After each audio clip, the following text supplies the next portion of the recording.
좀 오래된 기사 하나를 소개할까 합니다. 중앙일보에서 전 국민을 대상으로 매긴 우리 사회의 평균 품격 지수라는 그러한 기사가 있었습니다. 그 기사에는 여러 가지 사회 지도자층, 인터넷에 있는 사람들, 우리 평범하게 있는 사람들, 각각의 사람들에 맞춰서 이게 품격의 지수를 조사를 한 적이 있습니다. 그 중에서도 이 기사에는 특별히 사회 지도층에 대한 그러한 품격이 너무나 불량하다라는 기사를 쓰면서 다른 몇 가지의 그런 품격의 지수를 알려준 적이 있습니다. 정치 지도층에 쓰는 언어, 그의 품격에 대한 지수를 28점으로 가장 낮은 점수를 이야기를 합니다. 또한 사회 지도층에서는 29점, 그리고 우리가 흔히 일상생활에서 쓰는 그런 인터넷 그런 거에서 댓글이라든지 그러한 이야기 주고받는 거에서도 네티즌의 품격을 32점을 주었습니다. 이렇게 사회의 각 계층의 사람들의 품격 지수를 알아보면서 과연 여러분들은 나의 품격의 지수는 지금 몇 점을 줄 수 있으시세요? 아마 이렇게 이야기하면 내가 몇 점일까? 목사님 괜히 또 나를 이렇게 바라보나? 그렇게 생각할 수 있을 것 같습니다. 그러나 이 품격의 지수는 무언가를 나타내기 위해서 누군가의 평가하기 위해서 그런 것이 아니라 우리 그리스도인 하나님의 자녀 된 우리들이 정말 세상에 나아가서 그들과 함께 어울리고 그 각각의 자리에서 정말 나는 어떠한 성품으로 어떠한 품격을 가지고 내가 그 자리를 지키고 있는지 오늘 말씀을 통해서 함께 나누려고 합니다. 사람이 어떠한 일을 하든 무엇을 하든 가장 필요한 것은 격이라고 이야기를 합니다. 격을 갖추고 살아야 한다. 격식을 갖추고 살아야 한다라고 이야기를 합니다. 머리가 좋고 실력이 있고 얼굴도 잘생기고 돈도 있는데 격이 없이 무례하고 거칠고 건방지게 행동한다면 어떠한 사람이도 그 사람을 가르쳐 인정을 해주지 않습니다. 지금같이 바쁜 일상생활에서 쉼없이 돌아가는 이 시대에 점점 찾아볼 수 없는 사람들이 이 격을 갖춘 사람들이지 않을까 생각해 봅니다. 말 한마디에도 격식을 갖추고 옷을 입는 것도 격식에 맞춰서 행동하는 것도 격스럽게 하는 사람들이 점점 우리 주변에 없어지고 있다는 것입니다. 과거에 비해 많이 배우기도 하고 문화적 혜택도 있고 훨씬 좋아진 이 환경, 이 생활 가운데서도 많은 사람들이 점점 이 격을 잊어버리고 있다는 것입니다. 사람이 사람을 대할 때, 어떠한 일을 할 때, 어느 공동체 가운데 있을 때도 적어도 기본적으로 이 격이 필요하다고 말합니다. 지금까지 제가 이 격을 소개해 드렸는데 이 격이라는 것을 쉽게 말해서 우리에겐 품위라고 이야기할 수 있습니다. 품위란 그 사람의 지위나 능력이나 권력보다 사람됨의 가치를 의미하고 있습니다. 그렇다면 지금 제가 말씀드린 이 사람됨의 가치란 무엇일까요? 사람으로서의 형상, 곧 이미지를 이야기합니다. 사람의 형상은 생각하는 지성과 마음의 감성, 행동의 의지를 통합적으로 나타내는 그것을 품위, 격이라고 이야기합니다. 그러므로 격이 있다는 것은 지성과 감성, 의지의 간격이 조화를 이뤄서 균형을 잡힌 사람을 말합니다. 하나님께서 사람을 만드실 때에 지성을 100%, 감성을 100%, 의지를 100% 만드셨나요? 아닙니다. 부분적으로 무언가 이거 저거 다 섞어서 만든 것이 우리입니다. 그래서 머리만 좋다고 해서 격이 있는 사람이 될 수 없고요. 마음만 좋다고 해서 격이 있는 사람이 아니고 의지력이 강하고 격이 있다고 해서 그것도 아닙니다. 지성과 감성과 의지 모두가 균형을 이루었을 때 그것이 격 있는 사람이라고 말할 수 있습니다. 그런데 그리스도인들은 우리에게 이러한 이미지를 한 가지 더 하나님께서 주셨습니다. 혹시 아실까요? 그것이 바로 영성입니다. 세상의 사람들과 구별될 수 있는 영성. 그래서 그리스도인으로서 격 있는 사람이 되려면 지성과 감성과 의지는 우리 안에 있고 거기에 영성까지 갖추고 있는 사람, 그것이 하나님의 자녀 그리스도인입니다. 여기서 말하는 영성은 영적인 품성을 말합니다. 영성은 하나님이 주신 성령의 격입니다. 성령이 사람들에게 임하면 성령의 사람이 되고 그로부터 그리스도인의 모든 삶은 성령으로 인해 인도함을 받게 됩니다. 성령의 인도함을 받는 것은 하나님의 인도함을 받는 것과 같습니다. 영성의 격을 갖춘 사람은 전인적으로 성령의 을에 통치와 인도를 받는 그러한 사람을 가리킵니다. 이것을 쉽게 더 말씀드리자면 사람의 지성과 감성과 의지가 하나님의 주권 안에 있으면 그리스도인으로 타고난 품위를 갖추게 된다. 거기에 영성까지 있다면 더할 날이 없다라고 말할 수 있겠습니다.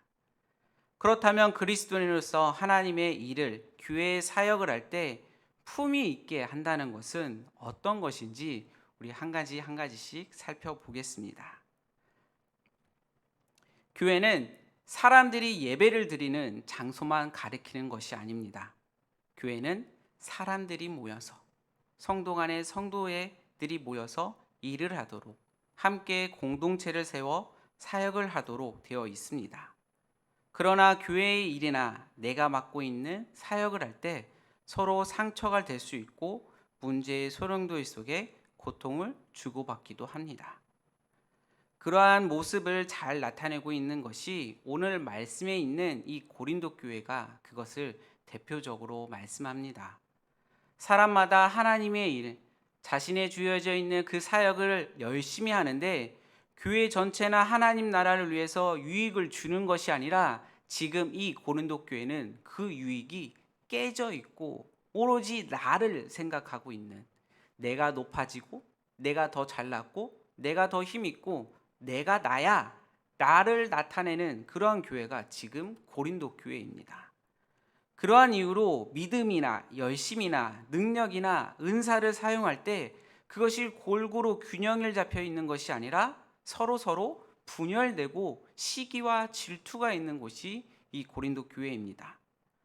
고린도 교회는 한마디로 시기와 분쟁으로 세워진 교회라고 말할 수 있습니다. 그들은 서로 동역자의 의식이 없고 그로 인해서 사도 바울은 고린도 교회의 잘못된 이러한 사역의 태도에 대해서 지적한 것이 두 가지가 있는데 그 첫 번째는 하나님 중심의 태도, 두 번째는 사람 중심의 태도를 말씀합니다. 하나님을 중심으로 하면 하나가 되어 일을 열심히 하고 하나가 되어 기쁨을 나누지만 사람의 중심으로 하게 되면 분열이 된다고 말합니다. 이것은 모든 교회들이 알아야 할 사역의 태도입니다. 만일 자신의 믿음이나 능력과 체험, 직위나 직분의 상태, 교회의 경력과 영향력을 앞서 세운다면 서로 분쟁과 분열의 아픔을 겪게 된다는 경고의 말씀입니다. 그러나 하나님의 사랑하심과 주님의 십자가의 사랑이 기반이 되어 그분을 중심으로 하면 교회는 분열되지 않고 하나가 된다는 것입니다.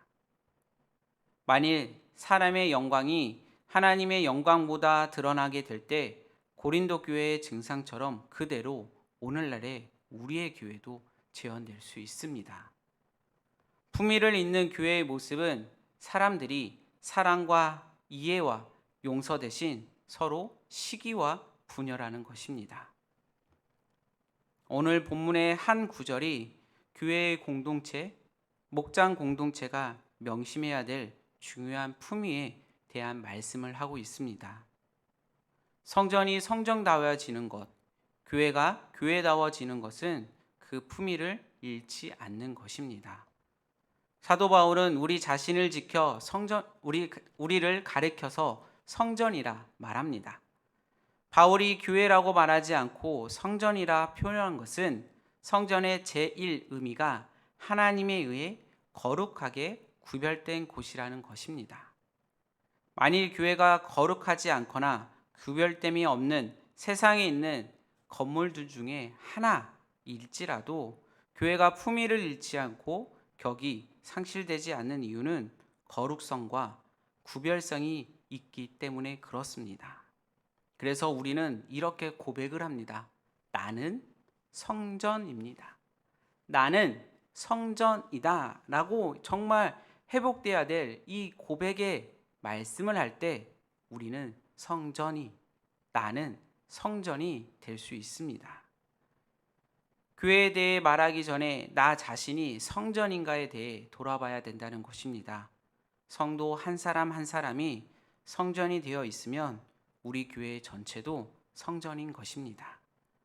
자신이 성전인 것과 성령의 사람일 때에 품위 있는 사람으로 하나님의 사역을 할 수 있게 되는 것입니다. 사역의 핵심은 교회이며 사람입니다. 교회나 성도는 성전이며 성령의 임재가 있어야 되는 그런 사람들이 일하는 교회가 거룩함과 구별됨으로 세워지는 공동체가 되는 것입니다. 그렇다면 어떻게 하면 성령의 사람의 품위가 있는 그러한 성전은 성전답게, 그러한 성품은 성품답게 할 수 있는지 살펴보겠습니다. 그 첫 번째가 질서 있게입니다. 제가 이 질서 있게를 말씀을 준비하면서 이러한 글을 보았습니다. 질서에 대한 입장의 차이입니다. 한번 잘 보시고 잘 들어보시기 바랍니다. 차에 타고 있을 때 늦게 가는 행위를 향해 욕을 하고 횡단보도를 건널 때 빵빵대는 운전자를 욕한다. 남이 천천히 차를 몰면 소심 운전이고 내가 차를 몰면 안전 운전이다. 남이 무단횡단을 하는 것은 목숨 따윈 가볍게 여기는 경박한 행동이고 내가 무단횡단을 하는 것은 목숨마저 아깝지 않을 만큼 급한 일이 있어서다. 남이 새치기 하는 것은 용납할 수 없는 양체 행위이고 내가 새치기 하는 것은 급하다 보면 그럴 수 있지라는 것이다. 내가 길을 건널 때에 모두가 차가 멈춰서야 하고 내가 운전할 때는 모든 보행자가 멈춰야 한다. 여기까지 제가 말씀드렸는데 여러분 어떠신가요? 여러분의 질서, 정말 내가 갖고 있는 이 질서를 바라보는 시선이 이와 같으십니까? 사도 바울은 고린도 교회의 사역자들의 그러한 무질서에 대해 이렇게 말씀합니다. 고린도전서 14장 33절의 말씀을 우리 함께 읽겠습니다. 하나님은 물질서의 하나님이 아니시오 오직 화평의 하나님이시니라. 모든 성도가 교회에서 함과 같이.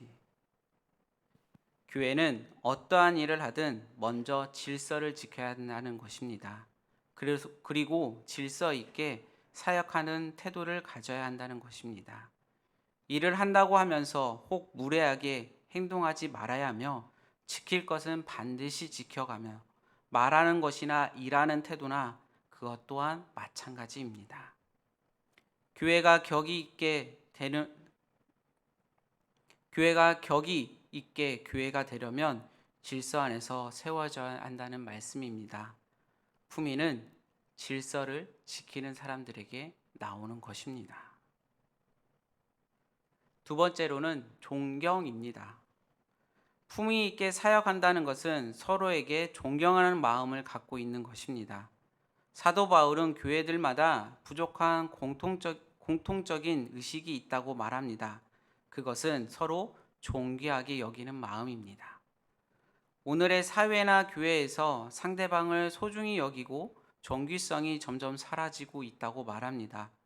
존귀하게 여기는다는 것은 종준된 마음이며 존경하는 마음을 가리킵니다. 사람들은 누구나 다른 사람을 섬기는 마음보다 섬김을 받으려는 마음이 있습니다. 그래서 섬김을 가르쳐도 잘 되지 않습니다.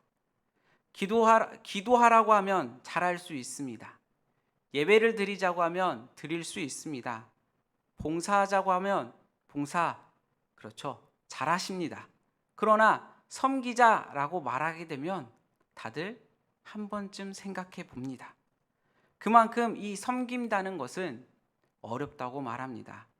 만일 자신보다 부족하다고 생각하기 드는 사람이든 자신을 좋아하지 않는 일을 하다 보면 우리가 잘하지 못합니다. 그래서 예수님이 제자들에게 가르쳐 준 것이 바로 섬김입니다. 로마 카톨릭 수녀인 테레사 수녀가 그녀와 가깝게 지냈던 사람들에게 그만큼 인격적이고 존경을 받는 이유는 단 한 가지밖에 없습니다. 그녀는 다른 사람을 잘 세워주었고 섬겨주었습니다. 어느 날 테레사 수녀가 한 아이가 다쳐서 고름이 나오는 그 부분을 손으로 열심히 짜가며 치료하고 있을 때 어떠한 분이 테레사 수녀에게 이러한 질문을 합니다. 수녀님, 당신은 잘 사는 사람이나 편안하게 사는 사람들 혹은 높은 자리에 사는 사람들을 바라볼 때 시기심이 생기지 않나요? 라고 질문을 합니다.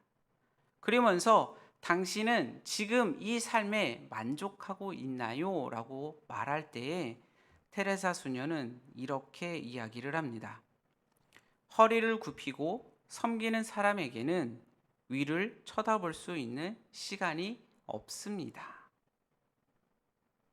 섬김은 신앙생활의 최고의 본이 되는 태도입니다. 자신을 세우려면 이를 망칩니다. 상대방을 높이지 않으면 존경을 받지 못합니다. 사람을 존귀하게 여기고 섬기는 태도를 갖고 있는 것이 격이 있는 모습입니다. 서로를 세워주고 인정하고 본이 되는 태도로 사역에 봉사에 임하시길 바랍니다. 그래서 품위는 존경받는 사람에게 나옵니다. 세 번째로는 성숙입니다. 품위 있게 사역, 봉사한다는 것은 성숙한 생각과 마음, 그리고 행동으로 하는 것입니다. 사람은 성숙한 만큼 일하는 태도가 다릅니다. 성숙한 사람은 상대방을 배려하고 격려하고 힘이 되어 줍니다. 그래서 성숙한 사람이 교회에 꼭 필요합니다. 교회는 경쟁이나 생존을 위해서 몸부림치는 곳이 아닙니다. 잘하고 잘못하는 것을 평가하는 곳도 아닙니다. 잘난 사람과 못난 사람이 그러한 곳을 가려내는 곳도 아닙니다. 교회는 사람을 세워주는 곳입니다. 약한 사람, 힘든 사람, 넘어진 사람, 그들 곁에 빨리 다가가 일으켜 세워주고 그들의 자신감과 꿈과 희망을 갖도록 그들을 살아갈 수 있도록 이끌어주는 곳이, 그러한 곳을 만들어내는 곳이 교회입니다. 그러나 현재 교회들을 보게 되면 반대의 모습을 보게 됩니다. 강한 사람, 힘 있는 사람, 잘 나가는 사람, 그러한 사람들 곁에서 그들과 어울려가며 그러한 모습을 닮아가려는 사람들이 종종 있다는 것입니다. 그렇기 때문에 교회는 점점 품위를 잃어가고 있습니다. 교회는 세상과 공간의 개념에서 차별화가 아니라 의식의 개념에서 세상의 빛이 되어야 합니다. 취해야 할 것과 버려야 할 것에 대한 기준이 분명한 것이 성숙함의 표지라고 말합니다. 성숙하기 위해서는 어제의 나의 모습과 오늘의 나의 모습이 달라야 한다는 것입니다. 성숙한 사람은 예수님을 많이 닮아가는 사람이고 성숙한 사람은 예수님과 같이 삶을 사는 사람들입니다. 그러므로 성숙한 사람이 일하는 모습은 성숙하지 않는 사람과 전혀 다른 모습입니다. 성숙한 사람은 품위가 있습니다. 교회의 성도들은 어떠한 사역이나 봉사를 하든지 성숙한 인격과 믿음을 있어야 합니다. 격이 있는 사람은 성숙한 사람입니다. 다시 반복적으로 말씀드리지만 교회는 사람들이 일주일에 한 번 찾아와서 예배만 드리는 종교의 행위나 종교 행사에 참여하는 곳이 아닙니다. 교회는 하나님이 분부하신 일을 이루어내는 곳입니다. 구원에 대한 책임감과 주를 닮은 일꾼들에 대한 사명을 이루어가기 위해 일하는 곳입니다. 그래서 한 사람 한 사람이 모두 소중하며 서로 자신의 역할을 품위 있게 감당하며 하나님이 뜻하신 목적대로 쓰임받아 격이 있게 사역하라는 그러한 중대를 우리에게 주셨습니다. 이제는 교회의 성도가 이러한 태도를 보여줘야 합니다. 탁월하게 사람을 대하고 이다른 태도를 먼저 행동으로 옮기며 교회의 성도들이 얼마나 적극적이며 이러한 모습으로 회복되는지에 따라 교회의 모습도 격상되는 것입니다. 이제는 서로 품위를 지키며 사역에 봉사하시길 바랍니다. 요즘 같은 시대에 하도 힘들다고 하고 인생에 하도 고달프고 어렵다라고 이야기를 합니다. 그래서 종종 하시는 말씀들이 나 힘들다, 내 힘들어 라고 이야기를 합니다. 그러나 이 단어를 조금만 바꿔보면 우리는 이렇게 이야기할 수 있습니다. 다들 힘내. 어려운 환경 속에서 어려움을 겪고 있고 힘듦이 있고 아픔이 있는 사람들을 가리켜서 역경이 있다고 이야기합니다. 그러나 이 역경도 조금만 바꿔보면 그 사람의 역경이 있는 것이 아니라 그 역경이 경력이 됩니다.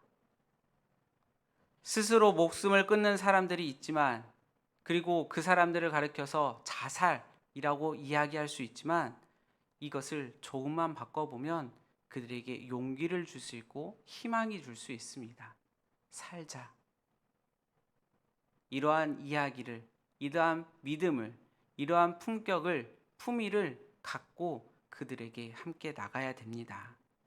교회 성도들이 이러한 모습에 어떠한 어려움이라도 극복할 수 있으며 어떠한 현재 어려운 상황을 반전시켜주는 성숙한 사람이 되어 하나님의 거룩한 사역을 성취해내는 열린베델교회 성도님들이 되시기 바랍니다.